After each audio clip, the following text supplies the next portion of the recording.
48장 35절 유다 심판과 회복이라고 하는 유다 심판과 회복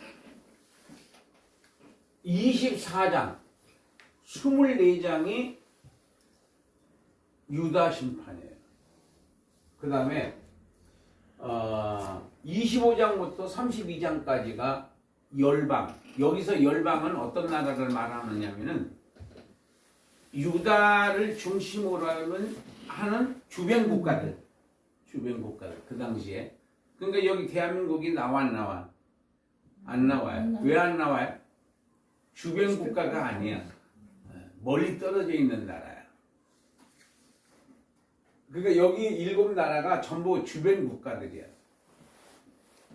그 다음에 장차 이말 회복.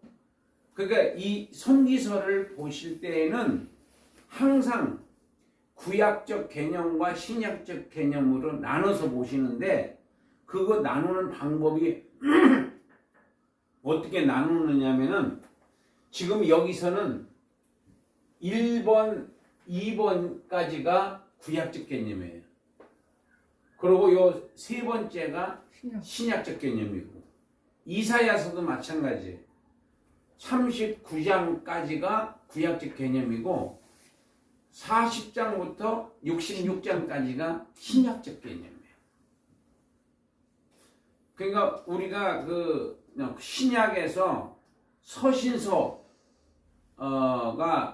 로마서부터 서신서예요. 로마서부터 그 유다서까지. 그러니까 서신서인데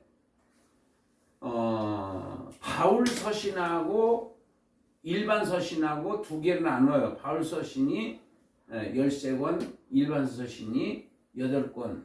그래서 21권인데 바울 서신은 한 80%가 신의 구원과 그 다음에 성화 구원으로 칭의 구원과 성화 구원으로 그러니까 다른 말로 말하면은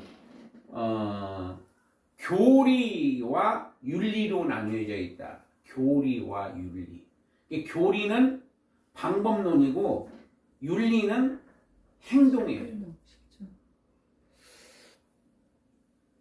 그러니까 여기서는 하나님의 경고와 회복인데 어떻게 회복된다고 예언하고 있느냐면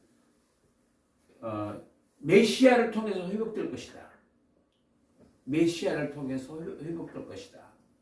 그렇게 그 예언을 해요. 그래서 여기서는 에스겔서에서는 32장까지가 구약적 개념이고 33장부터 48장까지가 신약 개념인데 여기도 다 메시아를 통해서예요. 메시아를. 그래서 그 유대인들이 성경을 잘못 해석했기 때문에 예수님을 몰라보고 예수님을 죽이게 된 거예요. 성경을 잘못 해석했기 때문에. 그러니까 여기에서 보면은 이사야서부터 시작해서 말라기까지 메시아관이 두 개로 나뉘어져 있어요. 고난의 메시아와 영광의 메시아. 그러니까 고난의 메시아가 초림이고 영광의 메시아가 재림이야. 근데 복을 받는다고 이렇게 여러분들한테 설교를 하면은 쏠깃하잖아요. 어떻게 하면 뭐 누구한테 안수 받으면 복을 받는다. 누구한테 안수를 받으면은 무슨 뭐 형통하게 된다. 뭐 이렇게 하면 솔깃해 안 해. 솔깃하잖아요. 그런 것들을 우리가 조심해야 된다는 거죠. 무슨 얘기냐면은 이 세상에서 잘 되는 것을 따라다니지 말아야 하는 거예요. 이 세상에서 잘 되는 거. 이 세상 문제 해결.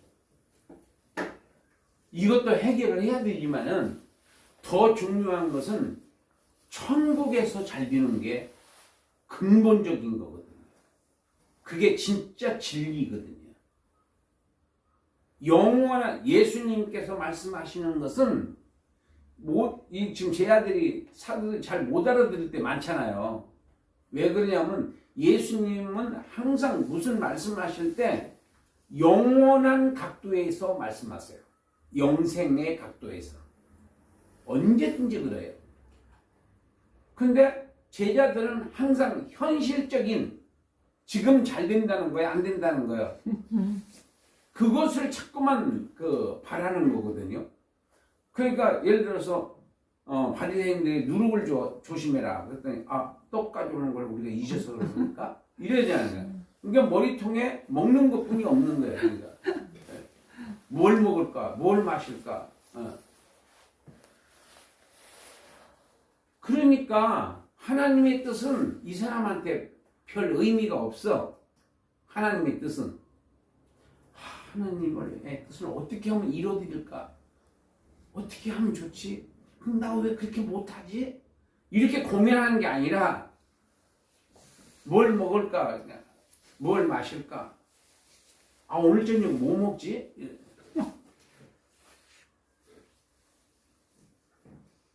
그 밥 남은 거 좀 있잖아. 그러면 뭐 좀 먹고 싶은 게 좀 맛있는 거 좀 먹고 싶은데. 그러니까 하나님의 일은 하나도 생각 안 하고 그냥 뭘 먹을까, 뭘 마실까. 그리고 뭐 다음에 뭐 개또는 어떻게 되나 뭐 이런 것만 생각. 뭐 할부도 그거 끊어야 되는데 큰일 났네. 뭐 이런. 맨 그런 생각으로 머리에 꽉 차 있기 때문에 성령이 들어와서 거기서 역사할 시간이 없어. 공간이 없어. 그러니까 이 에스겔서를 이렇게 볼 때에 그러니까 이 도덕과 윤리는 그 행동이고 교리는 방법이다. 그래서 성령이 여기까지는 신약에서는 방법론이 교리. 그러니까 교리와 윤리로 나눠야 돼요. 교리와 윤리로. 그러니까 교리는 방법이고 윤리는 행동이다. 그러니까 하나님의 교리는 구약이고 하나님의 윤리는 예수님의 생애와 사역이야. 그래서 사복음서예요. 그러니까 하나님도 말씀만 하시는 분이 아니라 행동을 하신다는 얘기예요. 그러니까 우리도 설교도 잘해야 되지만은 그보다 더 잘해야 할 거는 행동이다. 그래서 교리와 윤리를 여러분들이 지금 유대인들이 교리와 윤리를 구분하지 못해서 망했다 이 말이에요. 유대인들이. 그러니까 예수님이 하나님의 윤리라는 거예요. 그러니까 하나님도 말씀만 하신 것이 아니라 행동을 하셨다. 인류 택한 자기 백성들을 위해서 자기 몸을 십자가에 매달아 죽여서 바로 제물이 우리의 속죄의 제물. 그러니까 우리가 아무리 큰 죄를 졌더라도 예수님의 생명을 주고 바꾸지 못할 죄가 없다. 그러니까 여러분들이 아무리 큰 죄를 졌더라도 주님 앞에 무릎만 꿇으면은 주님은 용서해 주신다. 이런 어마어마한 선물을 준비해 놓으신 거예요. 누구든지 예수를 믿으면 죄사함 받는다. 이보다 더 기쁜 소식이 어디 있겠어요? 지옥에서 천국으로 옮겨진다.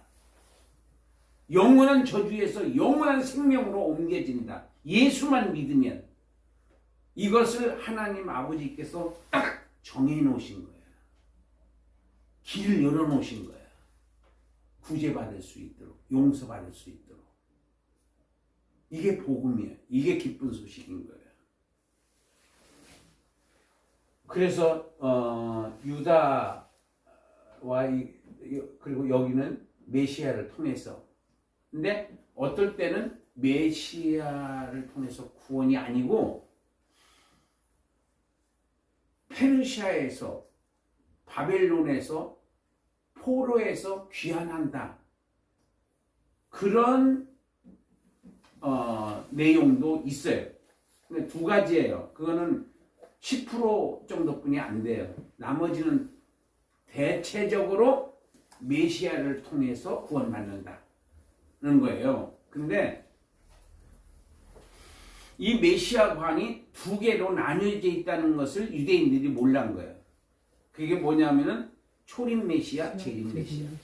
이렇게 돼 있는데 재림 메시아가 영광의 메시아고 초림 메시아가 고난의 메시아라고 하는 것을 이 사람들이 몰랐을 리가 없어요. 여러분들이 마태복음에서 동방박사가 헤롯 궁전에 가서 요 왕이 어디서 났느냐고 물어보니까 발칵 뒤집혔잖아요.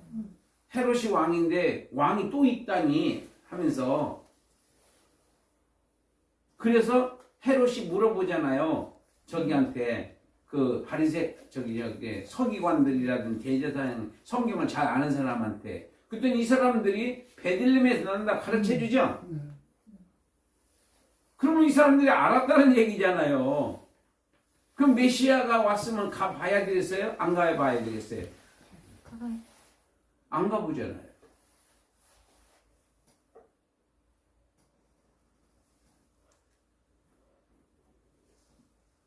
지금 예를 들어서 부정선거를 했는데, 작년 4월 15일 부정선거를 했는데, 지금 그 대통령 후보자들이라든지 국회의원이라든지 입도 뻥끗 안 해요. 왜? 그거 건들면은 자기한테, 일단은 이게 무효가 되면 국회의원들 다 무효가 돼 버리잖아요. 그럼 자기 국회의원 배지가 날아가 버리는 거잖아. 나쁜 놈들이에요. 그러니까 그 나라가 중요한 게 아니에요. 자기가 중요한 거지. 네, 자기 명예가 중요한 거지.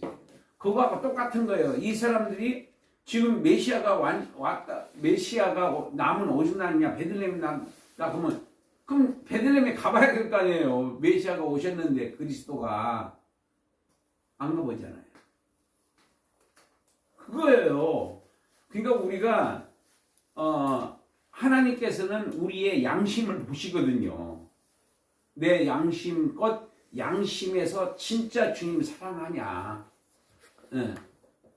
주님을 위해서 너 희생할 수 있어? 베드로처럼 막 큰 소리 빵빵 치다가 나중에 절대 모른다고 이렇게 부인하는 그 정도도 안 되는 거예요. 아직은요. 우리가요. 네. 자기한테 조금이라도 불이익이 있으면은 절대로 주님 편에 안 서는 그 정도 얄팍한 신앙을 가지고 있기 때문에 우리가 어떻게 되냐. 첫째, 말씀을 공부를 해야 되고, 두 번째는 그 말씀이 믿어질 수 있게 해달라고 매달려 기도해야 돼요. 이 두 가지가 선행되지 않으면은 우리는 믿음 지킬 수 없는 시대가 지금 오고 있어요. 점점 우리는 믿음 생활하기가 어려운 시대지 믿음 생활하기가 좋은 시대가 아니에요. 점점. 네. 자, 그 다음에 이거는 이제 첫 번째 적이고, 그 다음에 이거는 이제 에스겔서를 그림으로 그려보면 이렇다 이거죠. 이게 뭐냐면은 이렇게 세 개로 나눠서 봐라. 세 개로.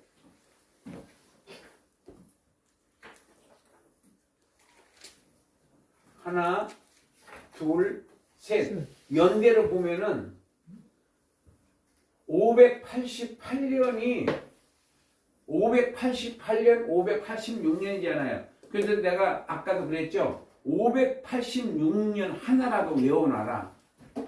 586년. 왜냐면 586년이 멸망이거든요. 유다 멸망. 북이스라엘은 BC 722년에 망하는데 유다가 마지막으로 망하는 것으로 이스라엘이라는 나라가 없어지는 거예요. 그게 바로 586년, 1차 605년, 2차 597년, 3차 586년 함으로써 없어져 버린 거예요. 그게 588년이야. 그러니까 에레미야가 항복하라고. 그런데 항복 안 해요. 바벨론한테. 그래가지고 어떻게 됐느냐. 지금 여기가 2년이에요. 2년. 2년 동안 거기 지금 예루살렘 가보면요. 이게 흰놈의 골짜기가 있고 기도론 흰놈의 골짜기가 아래쪽에 있고 기도론 골짜기가 감람산 쪽으로 있거든요. 근데 그 당시는 거기가 더 파여 있어요. 지금 많이 메꿔져 있지만 그 파여 있는 그 골짜기를 땅으로 흙으로 다 메꿔요. 바벨론이. 그게 2년 걸렸다는 거예요. 무식한 방법. 지금은 뭐 비행기도 뜨고 뭐도 막 얼마든지 할 수 있지만은 그 당시는 그런 무기가 없었잖아요.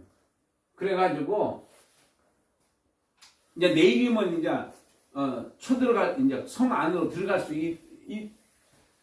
있었어요. 근데 그날 저녁에 마지막 왕이 시드기야인데 그 시드기야 왕이 개구멍으로 도망가요. 그랬는데 다 잡혀요. 그래가지고 얼마나 이를 갈았느냐면은 이 바벨론 느부갓네살 왕이 그 왕이 눈 뜨는 데 앞에서 두 아들을 다 칼로 죽여요. 그리고 눈을 빼요.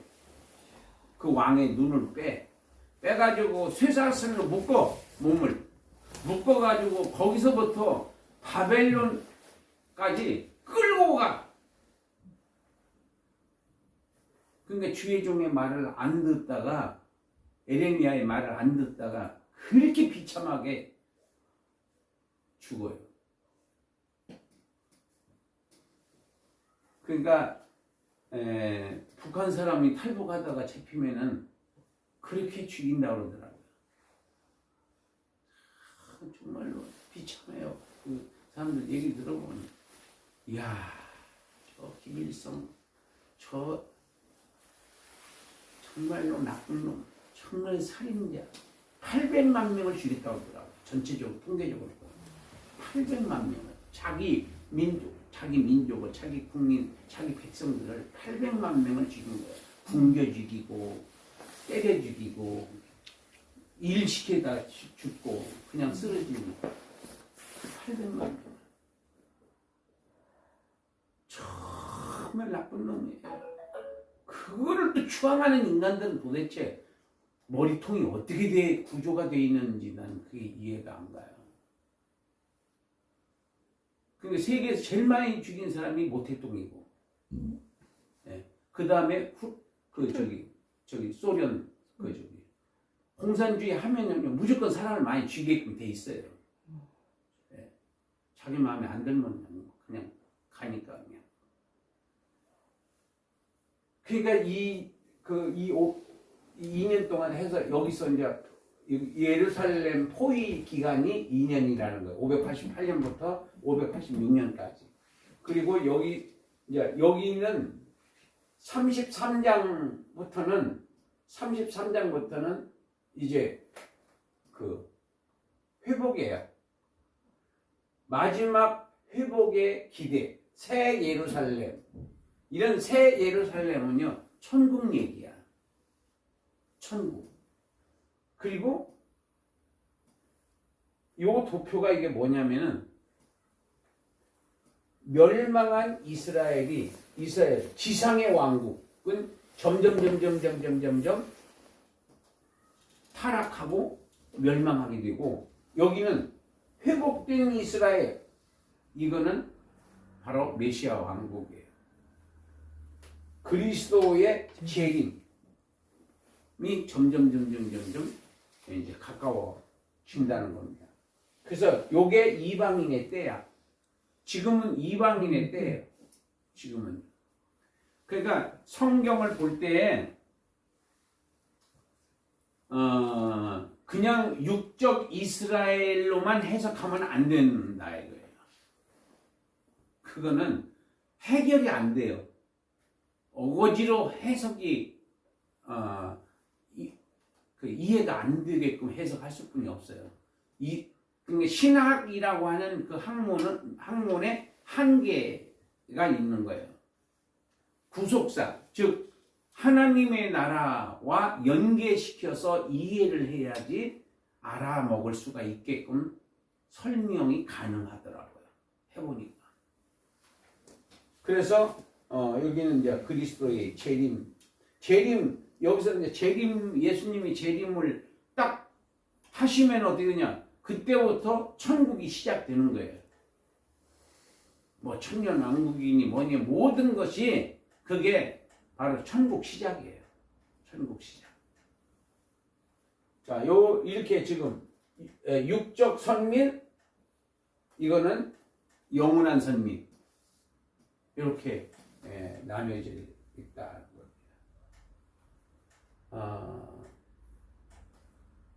12가지 행의 예언. 이게 뭐냐면, 예언이라는 게 입으로 말로 하는 예언이 있고 행동으로 하는 예언이 있어요. 근데 행의 예언의 바로 그 대가가 이 에스겔이에요. 에스겔만큼 행의 예언을 많이 한 사람이 없어요. 이 사람은 그 당시에 바벨론 그발강가라고 하는 그 강가에서 포로 수용소에 있으면서 예언을 한 사람이에요. 큰 반석 위에 예루살렘의 지도를 그려놓고, 그리고 거기 예언을 하는 거예요. 4장 1절부터 3절. 근데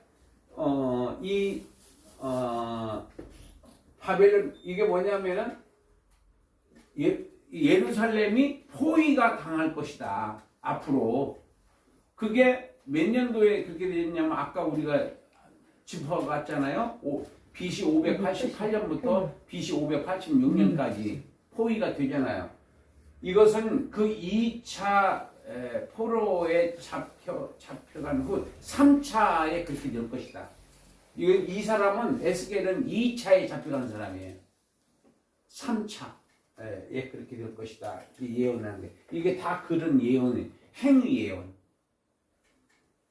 자, 결론은, 뭐를 보라고 했어요? 서론을 뭐라고 했죠? 의미. 네, 의미라고 했어요. 그러니까 본문 주제는 의미를 위해서 존재한다. 의미를 찾기 위한 하나의 과정이고 방법이다. 본문과 주제는. 유다와 열방들의 심판을 예언했다. 첫째, 에스겔은 바벨론의 그발강가에서 예루살렘 심판을 예언했다. 두 번째, 유다를 괴롭힌 열방들에 대한 하나님의 심판이 있을 것이라고 예언했고, 세 번째는 메시아를 통해서 회복될 새 성전, 새 예배. 이게 이스라엘 얘기가 아니에요. 이 세 번째는 이스라엘 얘기가 아니라 바로 메시아 왕국이에요. 메시아 왕국. 그러니까 메시아를 통해서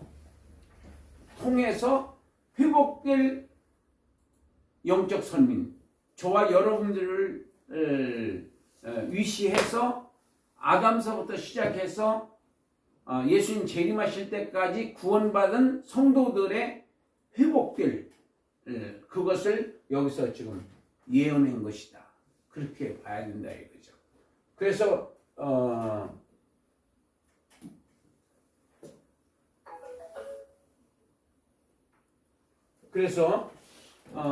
복음적에서는 예수님께서는 대속을 다 이루시고 승천하셨다. 요한복음 19장 30절에서 다 이뤘다라고 말씀하셨잖아요. 근데 그때 뭘 다 이뤘느냐? 두 가지를 다 이루셨다. 첫 번째는 과거의 구약의 39권에서 메시아를 통하여서 뭐가 이루어질 것이라고 하는 많은 예언들이 있어요. 그 예언들이 예수님의 십자가에서 다 이뤘다 하시면서 끝난 거예요. 다 이룬 거예요. 진짜로. 그 예언이 다. 그러니까 우리가 성경을 볼 때에 구약 성경은 어떤 사건이 있다, 어떤 인물이 등장한다 하면 그분과 예수님을 연관시키는 훈련을 해야 돼, 먼저. 네. 자, 그 다음에 첫 번째는 예수님은 택한 자기 백성들에게 죄 용서와 영생을 주시려고 대속 제물이 되셨다. 그냥 다 이루셨다는 거예요.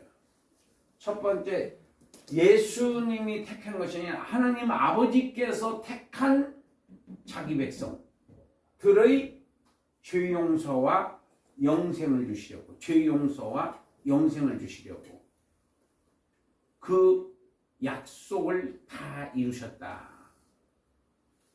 두 번째는 뭐가 다 이루어졌느냐면은 앞으로, 그러니까 예수님 이후에 예수 믿고 구원받을 하나님의 영적 선민들의 구속에 대해, 대속에 대해서, 대속제물이잖아요. 예수님은 대속제물, 대신 예수님이 죽으시고 우리가 살아나는, 믿는 자가 살아나는 그 제물로 예수님이 죽으셨다 거고, 두 번째는 새 성전이신 예수님 자신의 육체로 하나님께 영원토록 찬양을 받게 만드시고 가신 거예요. 자, 이게 무슨 얘기냐면은 요한복음 2장 19절을 보시면은 무슨 말씀이 있느냐면은 한번 찾아서 한번 읽어보세요. 누가 시작. 예수께서 대답하여 이르시되 너희가 이 성전을 헐라 내가 사흘 동안에 일으키리라. 한 절 더. 유대인들이 이 성전은 40년 동안 지었거늘 내가 3일 동안에 느끼느니라 하더라. 한 절 더. 그러나 예수는 성전에 자기 육체를 가리켜 말씀하신 것이다. 자, 거기에 그렇게 주석을 달아놓은 사람이 누구예요? 사도 요한. 그렇죠. 사도 요한이 쓴 거니까 요한복음은 사도 요한이 그렇게 해석을 하는 거예요. 예수님의 육체를 말하는 것이지 이 헤롯 성전을 말하는 게 아니다. 그렇게 이해를 해야 되는데 성경을 그냥 단편적으로 그냥 본문 문자 중심으로 해석을 해버리면은 그걸 만날 수가 없어요. 그 의미를. 그게 의미예요. 이는 예수님의 육체를 말하는 것이다. 성전을 말하는 게 아니다. 그러니까 예수님부터 성전의 개념이 바뀌어지는 거예요. 뭘로 바뀌어져요? 성전으로. 건물에서 육체로, 몸으로. 그것을 사도 바울이 고린도전서 3장에서 성도의 육체는 성전이라고. 그러니까 예수님 때부터 바뀌어지는 거예요. 이제 깨달은 거예요. 이 사도 바울이 성전이 건물이 아니구나. 믿는 성도들의 육체구나. 그래서 지금은 이 교회에서 예배 드리는 것은 공예배라고 그래. 그걸 뭐 공예배. 공식적인 예배다 이 말이야. 영적 예배가 아니고. 영적 예배는 이 육체로 희생과 헌신과 봉사로 생활하고 행동하는 게 그게 영적 예배고 그게 산 예배고 그게 신령과 진정을 드리는 예배인 거예요. 예배에 대한 개념. 예배가 바뀌어진 거예요. 예수님 때부터 시작해서.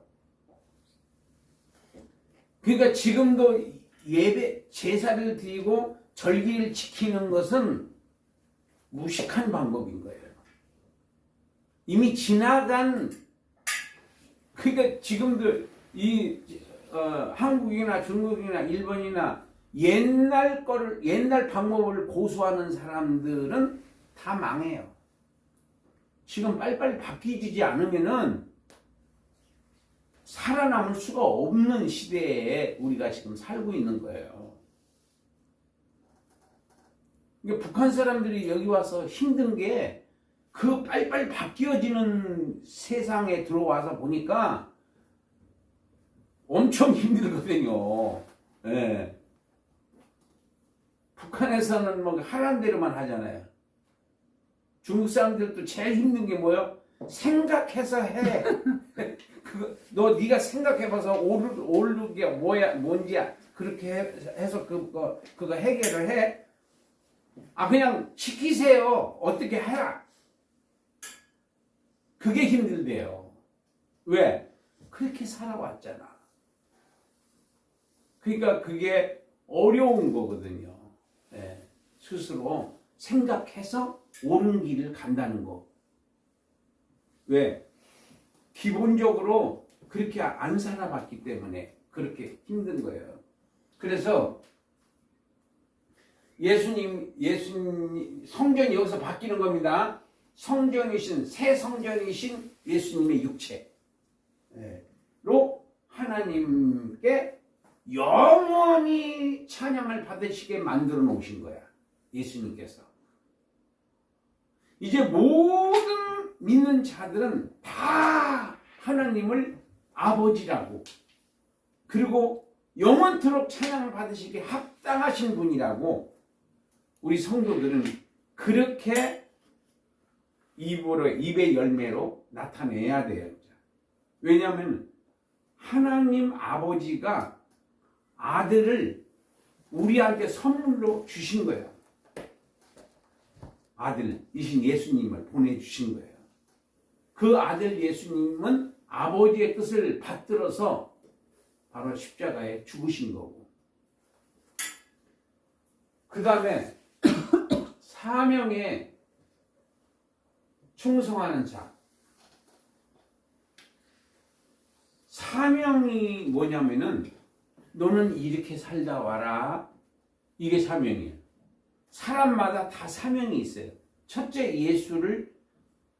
예수님의 말씀을 잘 믿어라. 그게 사명이고, 그 다음에 너는 목회하다 와라. 너는 성경 가르치다 와라. 너는 직장에 가서 거기서 예수님을 높이다 와라. 그러니까 꼭 주의 길이 주님의 일만, 그러니까 성직자만 주님 앞에 영광을 돌리는 게 아니에요. 어디서 가서 어디서 무엇을 하더라도 모범이 돼야 돼요. 그래서 저 사람 예수 믿는 사람 다르네. 마음 씀씀이 생각을 어떻게 저렇게 착하게 할 수 있지? 이런 평가를 받을 정도로 거기서 희생을 해야 돼요. 어디 가서 하든지 간에. 그게 산 예배고 그게 영적 예배예요. 그 영적 예배를 드리라. 그것이 바로 하나님께 영광이 돌아간다. 그러니까 예수 믿는 것들도 똑같아. 이런 평가를 받아버리면은 그 사람은 지금 실패한 신앙생활을 하고 있는 거예요. 실패한 신앙생활. 두 번째는 용서와 자비와 긍휼을 생활에서 실천하는 자. 그러니까 예수님이 용서를 하셨잖아요, 나를. 자비와 긍휼을 베풀어 주셨잖아요, 나한테. 그러면 나도 이웃에게 자비와 긍휼을 베풀어야 줘야 되고, 용서할 수 없는 인간을 용서해 줄 수 있어야 되는 거예요. 그게 사랑이고, 그게 영적 예배고, 그게 신령한 예배인 거예요. 저와 여러분들은 하나님께서 용서할 수 있는 인간들이 아니라고 해요. 여러분들은 모르겠는데 나는 그래요. 근데 용서해 주셨잖아요. 몇 번 용서해 줬어요. 하나님이 내 죄를 몇 번 용서해 줬어요. 목사님은 몇 번 용서해 줬다고 생각해요? 단번에. 응? 단번에. 한 번? 단번에. 한 번에 다 용서해 주세요.